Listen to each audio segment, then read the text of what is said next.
Hello everyone, जय हिंद, जय भारत, वंदे मातरम। आप सभी बच्चों को कैसे हो सभी। तो गाइस, परमुटेशन कॉम्बिनेशन के हम प्रीवियस ईयर क्वेश्चन कर रहे थे 2006 से लेके 2020 तक। ठीक है, तो ये हमारा पार्ट नंबर 3 है जिसके अंदर हम आगे के क्वेश्चन करेंगे। क्वेश्चन नंबर 60 तक मैं ऑलरेडी करवा चुका हूँ। ठीक है, जो बुक आती है दिशा पब्लिकेशंस की, जिसके अंदर 14 ईयर क्वेश्चन पेपर दिए रहते हैं, उस बुक का सोल्यूशन है ये। ठीक है, हाँ 2020 के उसमें नहीं दिए हुए, लेकिन मैं करवा रहा हूँ 2020 के क्वेश्चंस भी। एंड अगर गाइज आप एनडीए की टेस्ट सीरीज ज्वाइन करना चाहते हैं तो एनडीए की टेस्ट सीरीज ज्वाइन कर सकते हैं। परीक्षा ऐप आपको डाउनलोड करनी पड़ेगी। ठीक है, तो गूगल प्ले स्टोर से आप परीक्षा ऐप डाउनलोड कर सकते हैं। और अगर आप एनडीए की वहाँ से एयरफोर्स की वगैरह की टेस्ट सीरीज भी ज्वाइन कर सकते हैं। मेरा एक कोड है गाइज ऑनलाइन P50, इस कोड का यूज़ कर सकते हैं जिससे आपको 50% का ऑफ मिल जाएगा। ओके, चलो तो क्वेश्चन नंबर 61 से स्टार्ट करते हैं। क्वेश्चन नंबर 61 है, ये कहता है कि what is the number of odd integers between 1000 and 9999, मतलब 1000 और 9999 के बीच में जितने भी ओड इंटीजर्स हैं वो सारे बताने हैं। और नो डिजिट इज रिपीटेड, कोई भी डिजिट आपकी रिपीट नहीं होनी चाहिए। देखो आपको पता है कि 1000 और 9999 के बीच जो भी नंबर होगा वो 4 डिजिट का नंबर होगा। ठीक है, इसलिए मैं क्या बना लेता हूँ, 4 बॉक्स बना लेता हूँ। तो गैस यहाँ पे अपने को 3 अलग अलग केस बनाने पड़ेंगे, 3 अलग अलग केस बनाने पड़ेंगे। ठीक है, तो तीनों केस हम सोल्व कर लेते हैं। तीनों कौन कौन से केस होंगे। ठीक है, तो केस नंबर 1 देखो, अपने पास कोई भी नंबर अगर बनता है तो वो इन डिजिट्स का यूज करके बनता है। आपको पता है 0 1 2 3 4 5 6 7 8 और 9 के लिए। ठीक है, ओड इंटीजर बनाना है, इसका मतलब यूनिट प्लेस 1 3 5 7 और 9 होना चाहिए, तभी वो ओड इंटीजर बनेगा। तो 9 के लिए मैं अलग से केस बनाता हूं। ठीक है, बाकी फिर इसके लिए हम अलग से केस बनाएंगे। 9 के लिए क्या, कौन सा केस, केस नंबर 1, कि अगर यूनिट प्लेस आपका 9 हो, अगर यूनिट प्लेस आपका 9 फिक्स कर दूं मैं, तब टोटल कितने नंबर बनेंगे। अब देखो, यूनिट प्लेस अगर 9 फिक्स कर दिया तो इस बॉक्स के लिए सिर्फ एक चॉइस है।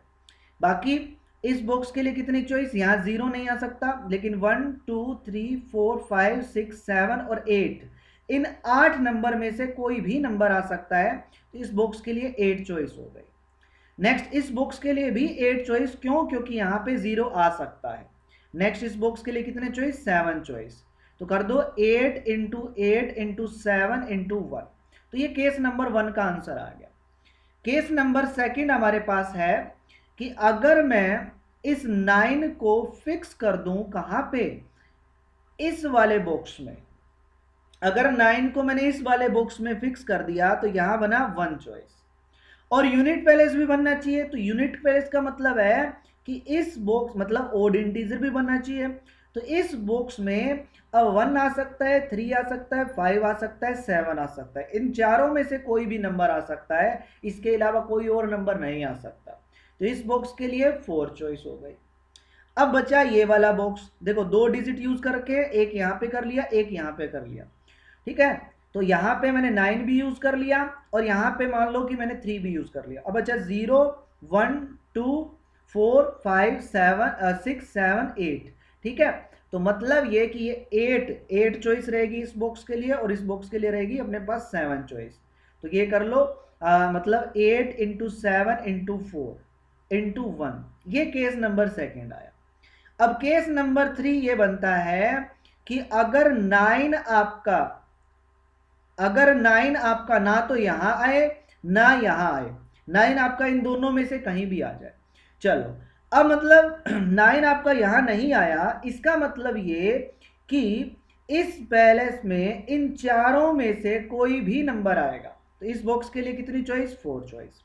नेक्स्ट, अगर मैं इस बॉक्स की बात करूं तो इस बॉक्स में ना तो 9 आने वाला है, क्योंकि 9 के लिए हमने अलग से केस बना लिया, और ना ही इन चारों में से कोई एक नंबर ऐसा हो जो नहीं आएगा। तो मान लेता हूं 5 नहीं आया।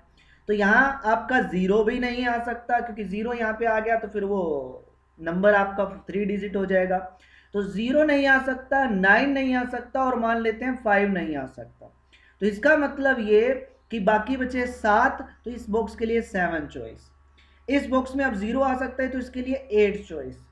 ठीक है, और इस बॉक्स के लिए अगेन, इस बॉक्स के अंदर देखो ध्यान से सुनना, यहां पे आपका अब यहाँ पे आपका 9 आ सकता है, मैं बात कर रहा हूँ यहाँ 9 नहीं आ सकता और यहाँ 9 नहीं आ सकता, यहाँ तो 9 आ सकता है और यहाँ भी 9, तो इस बॉक्स के लिए next 7 choice.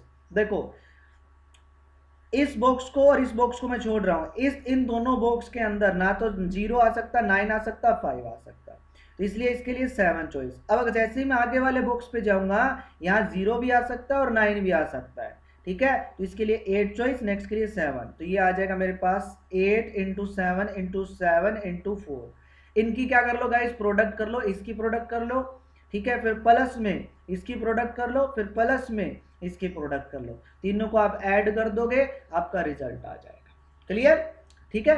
Next question, next question number 62, ये कहता है द नंबर डिफरेंट वर्ड, ठीक है, 8 लेटर वर्ड बनाना है, ending and beginning with consonant which can be made out of the letter of the word. मतलब इस वर्ड के लेटर्स का यूज करके अपने को total number of different words बनाने हैं जो जिसकी बिगिनिंग भी कॉन्सोनेंट से और एंडिंग भी कॉन्सोनेंट से है, ठीक है। अगर मैं कॉन्सोनेंट्स की बात करूं तो इस वर्ड के अंदर कॉन्सोनेंट्स कौन कौन से हैं भाई, क्यू है, टी है और एन है, 3 कॉन्सोनेंट है, ठीक है। तो कितने देखो कितने लेटर का वर्ड है, 1 2 3 4 5 6 7 8, तो 8 लेटर का वर्ड है, तो इसका मतलब 8 लेटर का ही अपने को बनाना है, ठीक है। तो 8 मेरे पास बॉक्स होंगे, फर्स्ट ये स्टार्टिंग वाला है और ये एंडिंग वाला है, और इस बॉक्स में मतलब स्टार्टिंग किससे होनी चाहिए, कॉन्सोनेंट से ही होनी चाहिए, और एंडिंग किससे होनी चाहिए, कॉन्सोनेंट से ही होनी चाहिए। 3 कॉन्सोनेंट है, तो यहाँ पे स्टार्टिंग में इन तीनों में से कोई भी यूज कर सकता हूं, तो फर्स्ट इसके लिए 3 चॉइस, नेक्स्ट लास्ट में अब 2 चॉइस बचेगी क्योंकि एक तो मैंने यहां यूज कर लिया, नेक्स्ट इसके लिए 2 चॉइस। अब बीच में बचे 6 नंबर, और वो 6 के 6 मैं किसी भी तरीके से अरेंज कर सकता हूं, तो उसके लिए क्या आएगा 6 फैक्टोरियल, ये आ जाएगा 3 इंटू 2 इंटू में 6 फैक्टोरियल, ये क्या आ गया अपना रिजल्ट आ गया, सिंपल। क्लियर, इतना सा आसान सा क्वेश्चन था। नेक्स्ट क्वेश्चन नंबर 63, ये कहता है how many different permutation can be made out of the मतलब लेटर ऑफ द वर्ड।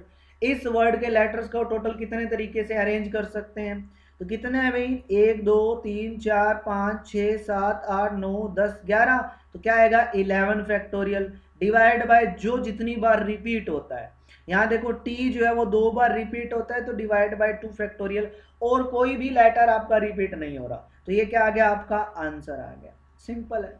तो ऐसे ही निकालते हैं टोटल नंबर ऑफ अरेंजमेंट, कि टोटल नंबर ऑफ जो लेटर्स हैं वो काउंट कर लो, डिवाइड बाय जो रिपीट हो रहा है उतना फैक्टोरियल, इसको सोल्व कर लो कि वैल्यू आ जाएगी। नेक्स्ट क्वेश्चन, क्वेश्चन नंबर 64, ये कहता है A T party arranged for 16 people, ठीक है, 16 बंदों के लिए टी पार्टी अरेंज की गई भाई, along 2 sides of long table with 8 chair on each side, ठीक है, एक टेबल है ऐसा लॉन्ग, हर साइड 8 चेयर है, ठीक है, इस साइड में भी 8 चेयर है, 4 और ये 5 और ये 6 और ये 7 और ये 8, सिमिलरली इस साइड में भी 8 चेयर है, 4 और ये 5 और ये 6 और ये 7 और ये 8, ठीक है। 4 particular man wish to sit on 1 particular side, ठीक है, 2 particular man on the other side. देखो 4 बिठाने तो 16 बंदे ही हैं, लेकिन 4 बंदों को अपनी चॉइस दे दी गई कि आप 4 particular man wish to sit on 1 particular side, मतलब 4 बंदों को बोल दिया कि आप अपनी मर्जी से कोई भी सीट पे बैठ जाओ, मतलब कोई भी साइड पे बैठ जाओ, और 2 पार्टिकुलर मैन को on the other side, 2 particular man ऐसे थे जिनको दूसरी साइड में बिठाने को बोल दिया, ठीक है। The number of way they can be seated, आपको बताना है टोटल कितने नंबर ऑफ वे रहेंगे जो वो जो है बैठ सकते हैं। जब भी ऐसा क्वेश्चन आएगा, जब भी ऐसा क्वेश्चन आए, सिंपल सा तरीका बताता हूं, इस साइड के अंदर टोटल कितनी चेयर है, 8 चेयर है, अगर 8 चेयर पे मेरे को 8 बंदों को बिठाना है, तो टोटल कितने तरीके से बिठा सकता हूं, 8 फैक्टोरियल तरीके से बिठा सकता हूं, ठीक है। मल्टीप्लाई में इस साइड के अंदर भी कितनी चेयर है, 8 चेयर है, और 8 मतलब 8 बंदों को बिठा सकता हूं, तो टोटल कितने तरीके से बिठा सकता हूं, 8 फैक्टोरियल तरीके से बिठा सकता हूं, ठीक है। डिवाइड में गाइस पहले कितने 4 पार्टिकुलर मैन, 4 बंदे ऐसे हैं जो अपनी मर्जी से बैठे हैं। कितने? 4 बंदे। तो इस साइड में बैठ जाते हैं, मान लो 4 बंदे अपनी मर्जी से बैठ गए। तो अब 4 बंदे, मान लो ये अपनी मर्जी से बैठ गए 4 बंदे, तो बाकी बचे कितने? 4। इन चारों को हमने अपनी मर्जी से बिठाया है, तो डिवाइड में आ जाए फैक्टोरियल, मल्टीप्लाई में। दूसरी साइड में दो पार्टिकुलर मैन, दो मतलब दो बंदे ऐसे हैं इस साइड के अंदर जो अपनी मर्जी से बैठ गए। मान लेता हूं ये 2 बंदे ऐसे अपनी मर्जी से बैठ गए। पीछे बचे कितने? 3 और 3 6। 6 ऐसे हैं जिनको हमने बिठाया है, तो इसके लिए मल्टी डिवाइड में 6 फैक्टोरियल। ये हो गया। अब इसके मल्टीप्लाई में एक चीज और, कि कितने बंदे ऐसे हैं जिनको हमने बिठाया है। 4 और 6, 10 बंदे ऐसे हैं जिनको हमने बिठाया है, तो मल्टीप्लाई में 10 फैक्टोरियल और लगा दो। जब भी ऐसा क्वेश्चन आए इस तरीके से आपको करना है। पहले दोनों साइड चेयर देख लो कितनी है। यहां पे 8 है, यहां भी 8 है, तो 8 फैक्टोरियल इंटू 8 फैक्टोरियल। यहां पे 4 बंदे अपनी मर्जी से बैठ गए, तो पीछे बचे 4 डिवाइड में 4 फैक्टोरियल। यहां 2 अपनी मर्जी से पीछे बचे 6, तो डिवाइड में 6 फैक्टोरियल। और मल्टीप्लाई में 6, 4 प्लस में 6 10, तो मल्टीप्लाई में 10 फैक्टोरियल। तो ये क्या आ गया? आपका रिजल्ट आ गया। अब इसको आप सोल्व कर लो, जो भी आप मल्टीप्लाई करके जो भी करना चाहते हैं। क्लियर? चलो नेक्स्ट क्वेश्चन। नेक्स्ट क्वेश्चन ये कहता है कि how many numbers between 100 and 1000 can be form using the digit this if the repetition of digit is not allowed. देखो यार, 100 और 1000 के बीच में जितने भी नंबर्स आते हैं वो 3 डिजिट नंबर आते हैं। ठीक है, तो आपको टोटल नंबर बताने हैं कि रिपीटिशन अलाउड ना हो, और इन नंबर्स का यूज करके 5, 6, 7, 8 और 9 का यूज करके। ठीक है, तो 3 डिजिट नंबर है, सिंपल है। 3 और 2 5 नंबर है, तो इस बॉक्स के लिए 5 चॉइस, इसके लिए 4 चॉइस और इसके लिए 3 चॉइस। तो कितना आया? 20 और कितना आया? 60। ऑप्शन डी क्या आ गया? Correct answer. तो ये सिंपल सा था यार, ये तो क्वेश्चन आप लोगों को सिंपल सा था, क्लियर हो गया होगा, है ना? बिल्कुल सिंपल सा था, क्योंकि 5 नंबर दिए हुए हैं और 3 डिजिट नंबर बनाना है। तो पहले बॉक्स के लिए 5 चॉइस है, क्योंकि इन पांचों में से मैं कोई भी नंबर दे सकता हूं। नेक्स्ट के लिए 4, क्योंकि रिपीटिशन अलाउड नहीं है। नेक्स्ट के लिए 3, तो ये आंसर आ गया। Next question, how many 4 digit number divisible by 10 can be form. देखो 4 डिजिट नंबर बनाना है, 4 बॉक्स बना लिया। अब कोई भी नंबर 10 से डिवाइड कब होता है? जब उसका यूनिट पहले 0 हो। अगर ये वाला पहले 0 हो तभी वो 10 से डिवाइड होगा। तो यहाँ पे 0 गिवन है, तो यहाँ पे 0 फिक्स आएगा कि यहाँ सिर्फ एक ही चॉइस है, वो है 0 की। बाकी बचा 1, 5, 6 और 7। इन चारों में से, अब बॉक्स है मेरे पास कितने? 3। तो इन चारों में से कोई भी यहाँ पे नंबर आ सकता है, तो इसके लिए 4 चॉइस, इसके लिए 3 चॉइस, इसके लिए 2 चॉइस। क्यों? क्योंकि 4 नंबर बचे हैं, चारों में से कोई भी एक नंबर यहाँ आएगा, फिर कोई भी एक नंबर यहाँ आएगा और कोई भी एक नंबर यहाँ आएगा। इनकी क्या कर दो? मल्टीप्लाई। ठीक है, कितना है? 24। ऑप्शन नंबर ए आपका क्या हो गया?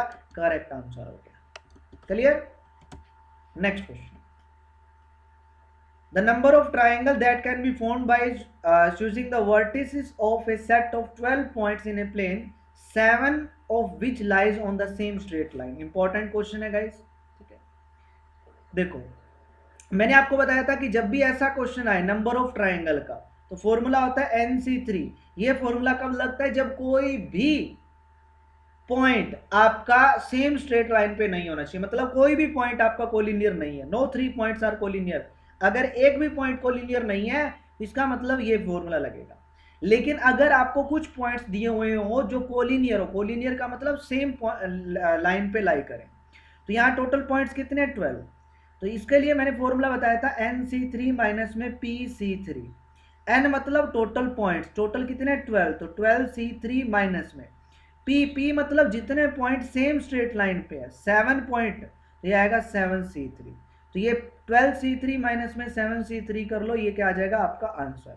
ये आएगा आपका 12 into 11 into 10 divide by 3 into 2 into 1 minus में 7 into 6 into 5 divide by 3 into 2 into 1।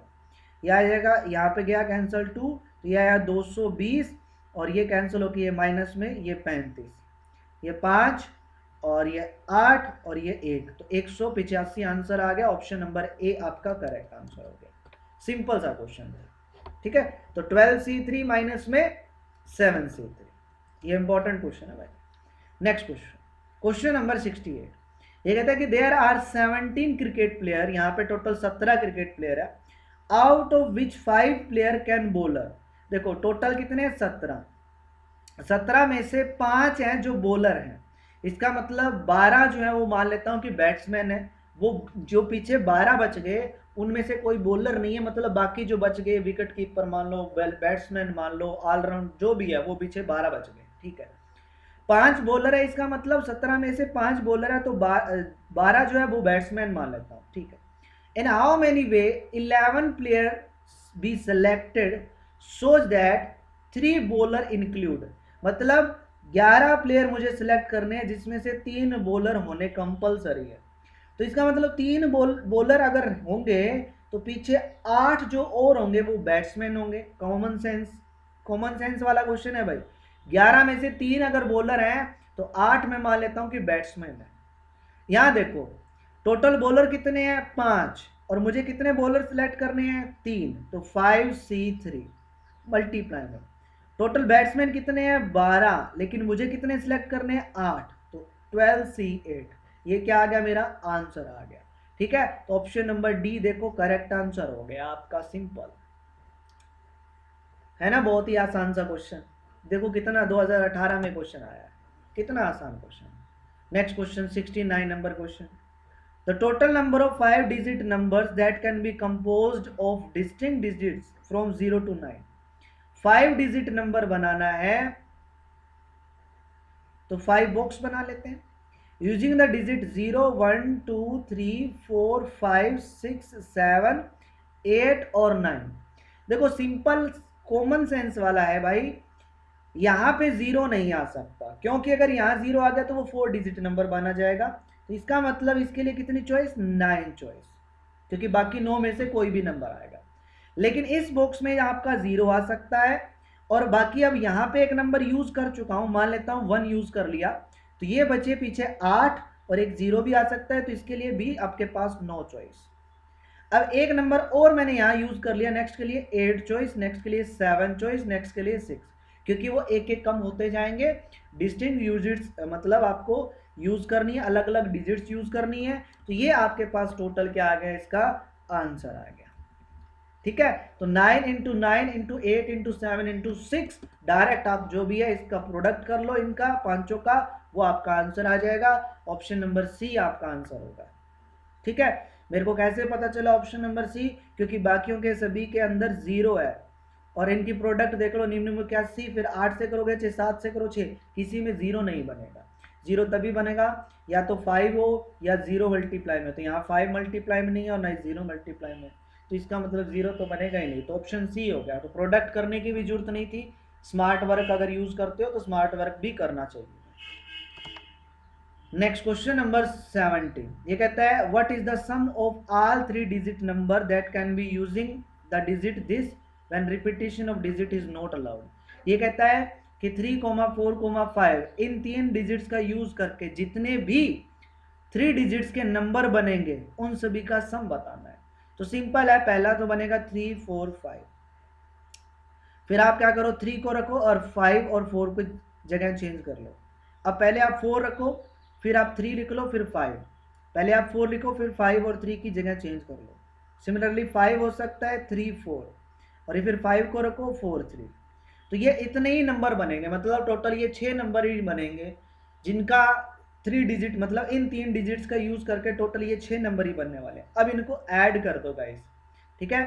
5 plus में 4 9, 9 प्लस में 4, ये मतलब 9 और 5 14, 14 और 3 17, 17 और 4 17 और 4 21 और ये 24। अब ऐड कर लो, कि आपको ऐड ही करना है, हासिल दो, इनको ऐड कर लो, जो भी है आपका रिजल्ट आ जाएगा। Clear. Next question, question number 71, ध्यान से समझने वाला क्वेश्चन है गाइस। क्वेश्चन नंबर 71, बहुत सारे बच्चों को इस क्वेश्चन में प्रॉब्लम आती है। क्वेश्चन नंबर 71 क्या कहता है, 3 डाइस हैविंग डिजिट 1 to 6, ठीक है, ऑन दियर फेसेस। 3 डाइस हैं, ठीक है, जिनके ऊपर मतलब 1 से लेके 6 तक उनके फेसेस हैं, मार्क्ड एज 1, 2, 3 एंड रोल्ड। देखो जो 3 डाइस है ना, पहली डाइस के ऊपर मार्क कर दिया इसने, जैसे ये वाला मार्क कर दिया, इसके ऊपर नंबर तो सभी साइड्स के अंदर वही है 1 से लेके 6 तक। दूसरी डाइस मान लो कि इस मार्क्स कर दिया, और तीसरी डाइस मान लो ये 3 वाला मार्क्स कर दिया। अब मार्क्स ये जो मार्क करता है ना, इससे बच्चे कंफ्यूज हो जाते हैं कि सर मार्क का मतलब क्या है। ये समझ के चलो कि 3 अलग अलग कलर की डाइस है। मान लो कि ये रेड कलर की डाइस है, और ये ग्रीन कलर की डाइस है, और ये आपके पास मान लो ब्लैक कलर की डाइस है। सभी के ऊपर है तो वही जो आपका, जैसे आप वो लूडो खेलते हो, जो वो गिट्टी होती है वो जिसपे 1 2 6 4 5 6 लिखा होता है, वो मान लो एक रेड कलर की है, एक ग्रीन कलर की और एक ब्लैक कलर की, है ना। तो 3 अलग अलग कलर की मान लो। अब उसने कलर की जगह इनको नाम दे दिया, इस पहली डाइस को 1 नाम दे दिया, दूसरी डाइस को 2nd नाम दे दिया, और तीसरी डाइस को 3rd नाम दे दिया। ऐसे नाम उसने दे दिया, ठीक है ना। अब ये कहते हैं कि X Y Z represent the number on the dice. X मतलब उस नंबर को रिप्रेजेंट करेगा जो फर्स्ट डाई के ऊपर आएगा रोल करने पर। वाई उस नंबर को रिप्रेजेंट करेगा जो सेकंड जो डाइस है उसको अगर हम रोल करेंगे उस पे आएगा। और जेड जो है उस नंबर को रिप्रेजेंट करता है जो थर्ड डाई को हम रोल करते हैं, फेंकते हैं, उस पे आता है। देन ये कहते हैं कि what is the number of possible outcomes. ये कहता है कि टोटल कितने पॉसिबल आउटकम्स रहेंगे सच दैट सभी में एक्स वाई जेड, मतलब एक्स वाई से बड़ा होना चाहिए और वाई जेड से बड़ा होना चाहिए।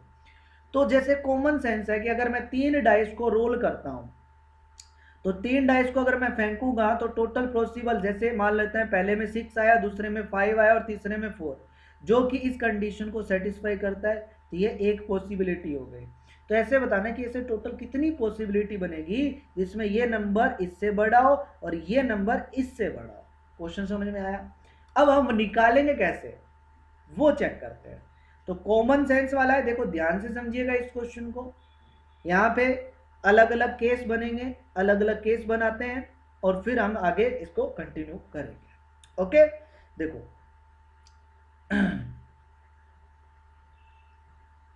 मैं टेबल के थ्रू आपको समझा देता हूं सिंपल तरीके से, कॉमन सेंस वाला। देखो गाइस,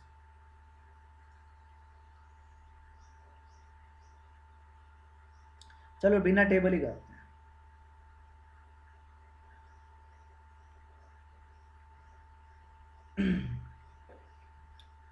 ये डाई अपनी फर्स्ट है और ये सेकेंड डाइस हो गई और ये मेरी थर्ड डाइस हो गई। याद रखना कि नंबर 1 2 3 4 5 और 6 ये हो नंबर है सभी पे।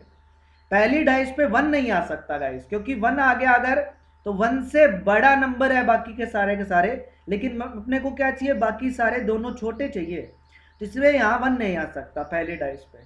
कॉमन सेंस है, क्योंकि x जो है y और z से बड़ा होना चाहिए, इन दोनों से बड़ा होना चाहिए, वही नंबर यहाँ आ सकता है।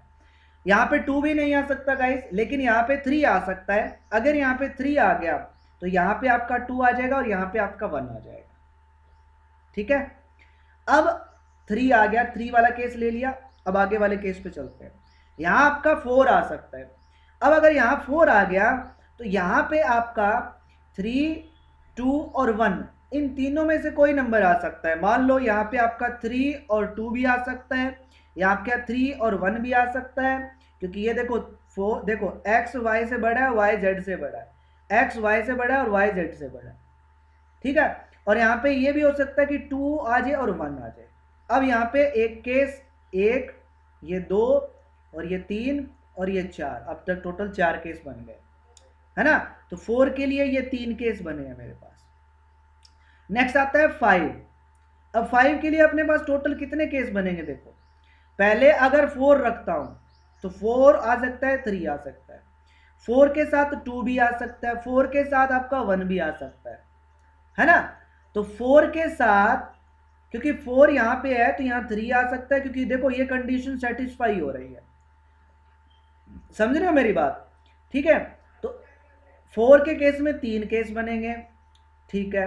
अब अगर 3 आ जाए तो 2 भी आ सकता है और 1 भी आ सकता है, उसके लिए 2 केस बनेंगे। और अगर 2 आ जाए यहाँ पे तो उसके साथ सिर्फ 1 आएगा, उसके लिए सिर्फ 1 केस बनेगा। ये क्या करेगा, 3 और 2 5 और 1 6, तो टोटल यहाँ पे 6 केस बनेंगे। यहाँ पे टोटल 3 केस बनेंगे और यहाँ पे टोटल 1 केस बनेगा। ये बन गया। अब अगर ये भी तो हो सकता है कि यहाँ 5 की जगह 6 आ जाए। 6 अगर आ गया तो पहला 5 आएगा, 5 के साथ आपका 4 3 2 1, इन चारों में से कोई भी नंबर आ सकता है, तो 5 के साथ 4 केस बनेंगे। और अगर 4 आता है तो 4 के साथ ये 3 केस बनते हैं। अगर 3 आता है तो 3 के साथ 2 और 1 करके 2 केस बनते हैं, और अगर 2 आता है तो सिर्फ 1 केस बनता है। 4 और 3 7, 7 और 3 सॉरी 7 और 3 कितने 10। तो इस टोटल इस केस में कितने नंबर बनेंगे 10। तो 10 और 6 16, 16 और ये 4 20, option D correct answer. Total 20 कैसे ऐसे बनेंगे जो आपका करेक्ट आंसर है। ठीक है, आई होप कि आप समझ गए होंगे। अब देखो मैं आपको सिंपल तरीके से बता देता हूं कि नंबर है 1 2 3 4 5 6। अगर मैं x की वैल्यू 6 लेता हूं तो y की वैल्यू इन पांचों में से कोई भी हो सकती है, और z की वैल्यू y की वैल्यू पे डिपेंड करेगी। तो y की वैल्यू अगर मैं 5 लूं, है ना, तो z की वैल्यू 4 भी हो सकती है, 3 भी हो सकती है, 2 भी हो सकती है और 1 भी हो सकती है, क्योंकि वो इस कंडीशन को सेटिस्फाई करेगा। तो यहां अगर मैं 5 रखता हूं तो 4 भी हो सकता है, 3 भी हो सकता है, 2 भी हो सकता है, 1 भी हो सकता है। तो टोटल कितने केस बने, यहां आपका 4 भी आ सकता है, 3 भी, 2 भी और 1 भी। तो यहां पे टोटल 4 केस बने। सिमिलरली अगर 6 ग्रेटर देन 4 होता है तो 4 अगर यहां रखूं तो 4 से छोटा 2 3 2 1, तो यहां कितने केस बने 3 केस बने। और 6 से ग्रेटर देन 3 होता है तो यहां आपका 2 और 1 टोटल कितने केस बने 2 केस बने, क्योंकि 2 भी आ सकता है 1 भी आ सकता है। और 6 ग्रेटर देन 2 होता है, 2 से बड़ा 1 होता है, तो इस मतलब 2 से छोटा 1 होता है, सिर्फ एक केस बना। तो देखो जब यहां मैं 6 रखता हूं तो ये टोटल कितने केस बने 4 और 3 7 और 3 10, टोटल 10 केस बने। सिमिलरली अगर मैं यहां 5 रखता हूं, सेम इसी तरीके से केस बनाने हैं, समझ गए। 5 रखता हूं, 5 ग्रेटर देन 4 भी होता है, 3 भी होता है, 2 भी होता है। तो 4 अगर यहां रखूंगा तो यहां 3 2 1 आएगा z की वैल्यू, तो ये 3 केस। यहाँ 2 और 1 आएगी तो ये 2 केस, यहाँ ओनली 1 आएगा तो ये 1 केस। तो 5 रखता हूं तो ये टोटल 6 केस बनते हैं। सिमिलरली वो आगे फिर 4 भी रख सकता हूँ, 3 भी रख सकता हूँ, लेकिन 2 नहीं रख सकता x को, क्योंकि 2 से फिर वो बन नहीं रहेगा। इसलिए आंसर कितना है 20। तो ये क्वेश्चन में बच्चों को डाउट था काफ़ी बच्चों को, तो ये मैंने इस तरीके से आपको समझा दिया। आई होप कि आपका अच्छे तरीके से क्लियर हो गया होगा। नेक्स्ट क्वेश्चन नंबर 72, ये कहता है कि there are 10 points in plane, ठीक है, no 3 of these points are in straight line, कोई भी पॉइंट आपका स्ट्रेट लाइन पे नहीं है। Then what is the number of total straight line this can be done from joining these points. Total points कितने हैं 10 पॉइंट्स हैं, कोई भी पॉइंट आपका कोलिनियर नहीं है, तो फॉर्मूला रहेगा NC2, ठीक है। तो 10C2 आपका आंसर आ जाएगा। 10 × 9 डिवाइड बाई 2 × 1, ये कैंसिल होके 5 9 45, तो आंसर आया option number B correct answer. Simple सा क्वेश्चन था। नेक्स्ट क्वेश्चन नंबर 73, इस टाइप का क्वेश्चन मैं आपको कंसेप्ट में भी करवा चुका हूं। ये कहता है कि there are 6 programmer and 4 typist, ठीक है। An office wants to recruit 5 people, ठीक है। What is the number of way this can be done so that recruit at least 1 typist. देखो टोटल 6 प्रोग्रामर है और 4 टाइपिस्ट हैं, मेरे को 5 बंदे सिलेक्ट करने हैं, और ये कहते हैं कि कम से कम एक टाइपिस्ट तो होना ही होना चाहिए। कम से कम एक, एटलीस्ट का मतलब कम से कम एक तो होना ही होना चाहिए। एक से ज्यादा भी कर सकता हूँ, एक भी कर सकता हूँ, 2 भी कर सकता हूँ, 3 भी कर सकता हूँ, 4 टाइपिस्ट भी सिलेक्ट कर सकता हूँ। तो case number 1 guys, case number 1, यहाँ पे टाइपिस्ट ले लेता हूँ, यहाँ पे प्रोग्रामर, टोटल बंदे 5 ही मुझे सिलेक्ट करने हैं। अगर मैं एक टाइपिस्ट सिलेक्ट करूंगा तो 4 प्रोग्रामर मुझे सिलेक्ट करने पड़ेंगे, जो टोटल मुझे 5 करने हैं। केस नंबर 2 गाइस, कि अगर मैं 2 टाइपिस्ट सिलेक्ट करूं तो 3 प्रोग्रामर सिलेक्ट करने पड़ेंगे, क्योंकि टोटल 5 करने हैं। अगर मैं 3 टाइपिस्ट को सिलेक्ट करूं तो फिर 2 प्रोग्रामर सिलेक्ट करने पड़ेंगे। और केस नंबर 4, कि अगर मैं 4 टाइपिस्ट सिलेक्ट करूं तो मुझे 1 प्रोग्रामर सिलेक्ट करना पड़ेगा। केस नंबर 5, अगर मैं 5 टाइपिस्ट सिलेक्ट करूं तो 5 तो मैं कर ही नहीं सकता, क्योंकि मेरे पास टोटल है 4 टाइपिस्ट। इसका मतलब ये 3-4 केस ही बनेंगे। अब देखो यहाँ पहले केस में मैं 1 टाइपिस्ट सिलेक्ट कर रहा हूँ, 4 प्रोग्रामर सिलेक्ट कर रहा हूँ। प्रोग्रामर कितने हैं 6, टाइपिस्ट कितने हैं 4। 4 में से मैं एक सेलेक्ट कर रहा हूं तो 4C1 इनटू में 6 प्रोग्रामर में से 4 सेलेक्ट कर रहा हूं तो 6C4। सिमिलरली आएगा 4C2 इनटू में 6C3। सिमिलरली आएगा 4C3 इनटू में 6C2 और ये आएगा 4C4 इनटू में 6C1। क्लियर। अब आप इसकी वैल्यू निकाल लो, इसकी वैल्यू निकाल लो, इसकी वैल्यू निकाल लो, इसकी वैल्यू, और चारों वैल्यू को आप ऐड कर दो, रिजल्ट आपका आ जाएगा। क्लियर। इस टाइप का क्वेश्चन हम कंसेप्ट में भी कर चुके हैं। Next question, question number 74। ये कहता है how many 3 digit even number form using the digit this when repetition of digit is not allowed. देखो 3 डिजिट का इवन नंबर बनाना है, 3 बॉक्स बना लिया। अब इन नंबर्स का यूज करना है, इसमें से इवन नंबर वही होगा जिसका यूनिट पहले से इवन हो। यहाँ 2 है और 4 है, इसका मतलब इस बॉक्स के लिए 2 चॉइस है कि 2 आ सकता है और 4 आ सकता है, इनमें से कोई भी नंबर आ सकता है। तो इसके लिए 4 चॉइस, सॉरी 2 ही चॉइस है। एक नंबर यहाँ यूज करेंगे, मान लेता हूँ 2 यूज कर लिया, तो बचा क्या, 4 बच गया और 1 बच गया और 3 बच गया और 5 बच गया, ये 4 नंबर बच गए। इसके लिए 4 चॉइस और इसके लिए 3 चॉइस, तो इनके मल्टीप्लाई करो 24 आएगा। ऑप्शन सी आपका correct answer. Next, what is the number of diagonal of octagon. Octagon में साइड्स कितनी होती है गाइस, 8 साइड्स होती हैं। कितनी साइड्स होती है, 8 साइड्स होती है। नंबर ऑफ डायगोनल का फॉर्मूला क्या होता है, n माइनस में 3 डिवाइड बाय 2, यही होता है। तो n की वैल्यू कितनी है, 8 इंटू में 8 माइनस में 3 कितना, 5 डिवाइड बाय 2, कैंसिल करोगे 4, कितना है आंसर, 20। ऑप्शन नंबर डी क्या आ गया, करेक्ट आंसर। ये इंपॉर्टेंट क्वेश्चन है गाइज, एनडीए के एग्जाम में लेटेस्ट ये क्वेश्चन पूछा जाता है और ये फॉर्मूला होता है नंबर ऑफ डायगोनल निकालने का, n माइनस में 3 डिवाइड बाय 2। नेक्स्ट क्वेश्चन, ये कहता है कि एनपीआर की वैल्यू कितनी है, 2520 है, और एनसीआर की वैल्यू कितनी है, 21। Then what is the value of n+1 मतलब n+1 CR+1 की वैल्यू बतानी है कि कितनी आएगी। देखो अगर मैं बात करूं एनपीआर की, तो एनपीआर का फॉर्मूला होता है n factorial divide by n minus में r का फैक्टोरियल। अगर मैं बात करूं एनसीआर की, तो एनसीआर का formula n factorial divide by n minus में r का फैक्टोरियल इनटू में r फैक्टोरियल। और दोनों के रिलेशन की बात करें तो ये इतनी वैल्यू होती है आपकी एनपीआर की। तो एनसीआर इज इक्वल टू क्या होता है, एनसीआर इज इक्वल टू होता है एनपीआर और 1 के डिवाइड में r फैक्टोरियल। ये r फैक्टोरियल को उधर ले जाओ, ठीक है। तो यहां से रिलेशन ये आता है कि NPR जो है होते इक्वल होता है R फैक्टोरियल इंटू में NCR के। तो NPR की वैल्यू कितनी है, 2520 is equal to R factorial. NCR की वैल्यू कितनी है, 21। ये 21 को इधर ले डिवाइड में ले जाओ, R फैक्टोरियल इज इक्वल 21 को इधर ले जाओ, 25 20 डिवाइड बाय 21 करो कैंसल आउट, तो ये कितने पे जाएगा, पहले ये 1 पे जाएगा, फिर ये 2 पे जाएगा, फिर ये 0। तो R फैक्टोरियल की वैल्यू कितनी आई, 120। आप सभी को पता है 120 किसकी वैल्यू होती है, देखो 1 इंटू 2 इंटू 3 इंटू 4 इंटू में कितना 5 फैक्टोरियल की वैल्यू कितनी होती है, 120। तो मैं इसको 5 फैक्टोरियल लिख सकता हूं। तो यहां से R की वैल्यू कितनी आई, R की वैल्यू आ गई 5, ठीक है। अब हमने R की वैल्यू निकाल ली, अब मुझे चाहिए क्या, N की वैल्यू, ठीक है, मुझे चाहिए N। तो अब अपने को क्या निकालना है, N निकालना है। तो R हमने निकाल लिया, अब हम निकालेंगे N। तो यहां तक क्लियर हुआ आप सभी का, एकदम बढ़िया तरीके से, ठीक है। चलो तो R इज इक्वल टू कितना आया, 5। एक चीज और बता देता हूं कि N जो है अगर कोई वैल्यू आएगी N की वैल्यू, तो वो R से तो छोटी नहीं आएगी, R के इक्वल आ सकती है या R से बड़ी वैल्यू आएगी। जो भी वैल्यू आए R से क्या आएगी, बड़ी वैल्यू आएगी।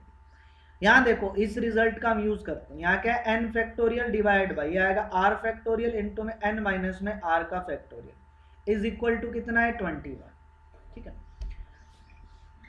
R की वैल्यू है 5, तो ये आएगा मेरे पास यहाँ पे n फैक्टोरियल, R की वैल्यू है 5, तो 5 फैक्टोरियल मतलब 120, तो ये 21 गुना में 120 हो जाएगा, इधर मतलब डिवाइड वाला उधर के मल्टीप्लाई में, और ये आएगा n माइनस में 5 का फैक्टोरियल। n को अगर मैं लिखूं तो इसको लिखूंगा n-1 इंटू में n-2 इंटू में n-3 इंटू में n-4 इंटू में n-5 का factorial divide by n-5 factorial, और इज इक्वल टू इनकी अगर मैं प्रोडक्ट करूंगा तो वही 2520 आएगा। ये इससे कैंसल आउट हो गया, है ना। अब बचा मेरा n-1 into n-2 into n-3 into n-4 is equal to कितना, 2520। अब आपको कॉमन यहाँ पे वैसे ये तो कॉम्प्लिकेटेड सा हो जाएगा मेथड यार, है ना।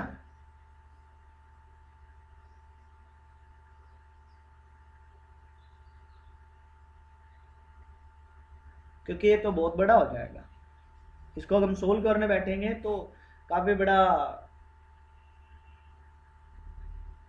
रिजल्ट आएगा।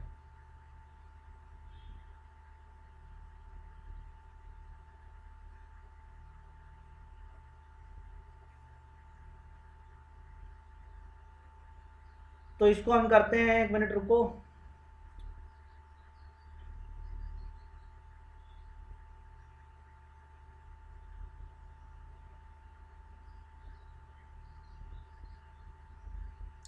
n की वैल्यू 2520 आया, n की वैल्यू क्या पुट करेंगे, 2520 आया, या तो आप ट्रायल मेथड से इसको करना पड़ेगा।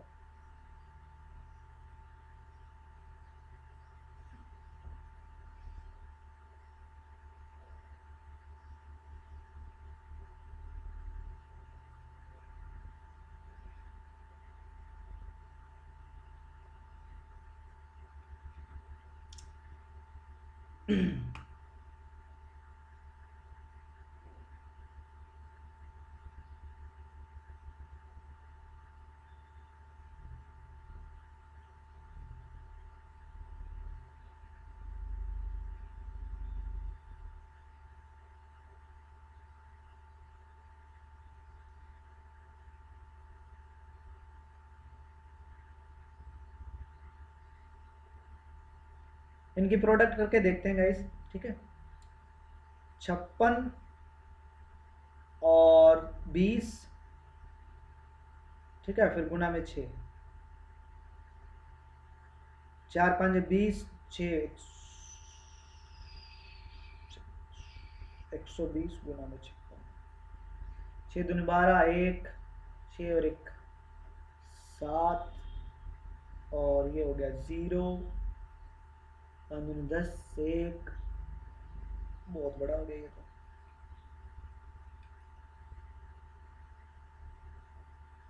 7 रख के देखते हैं, 7 इंटू 6, 7 इंटू 6,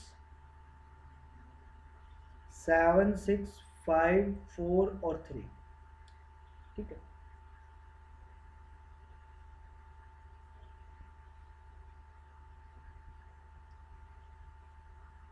ठीक ठीक ठीक ठीक ठीक ठीक ठीक ठीक, देखो, हाँ जी। देखो r फैक्टोरियल की वैल्यू आई थी 120, तो r की वैल्यू कितनी आई, 5, ठीक है। अब हमें पता है वही कंसेप्ट हमारा आया n-1 into n-2 into n-3 into n-4 is equal to आया कितना, 2520। ओके, अगर देखो वैल्यू, अगर मैं बात करूं 5 फैक्टोरियल, 5 फैक्टोरियल होता है हमारे पास 120। अगर मैं बात करूं 6 फैक्टोरियल, 6 फैक्टोरियल होता है मेरे पास कितना, 720। अगर मैं बात करूं 7 फैक्टोरियल की, 7 फैक्टोरियल होता है अपने पास 2540। तो इसका मतलब ये है कि यहाँ 2540 है, कितना 2540, इसका हाफ यहाँ पे है, इसका हाफ यहाँ पे है, ठीक है। तो इसको मैं लिख सकता हूँ 7 फैक्टोरियल डिवाइड बाय 2, हाँ या ना। अब देखो n को अगर मैं यहाँ 7 पुट करूं, n को अगर मैं क्या पुट करूं, 7, क्या पुट करना है गाइस, इसको n को 7 पुट करेंगे तो यह बनेगा 7 इंटू यहाँ बनेगा 6 इंटू यहाँ बनेगा 5 इंटू यहाँ बनेगा 4 इंटू यहाँ क्या बनेगा 3, ठीक है। अब यहाँ पे कमी किस चीज की है, 2 की कमी है, तो 2 से मल्टीप्लाई 2 से डिवाइड इसको कर देते हैं, इसको 2 से मल्टीप्लाई 2 से डिवाइड करेंगे। अब n को 7 पुट करो तो ये चीज बनेगी, तो यहाँ से n की वैल्यू कितनी आई, 7 आई।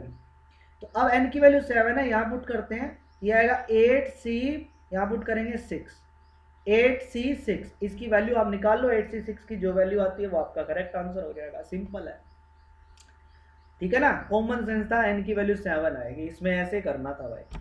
Next question, if the n factorial has 17 zeros then what is the value of n। इसका मैं ट्रिक करवाऊंगा अलग से, लेकिन इसका आंसर ऑप्शन डी है, अभी बता देता हूँ।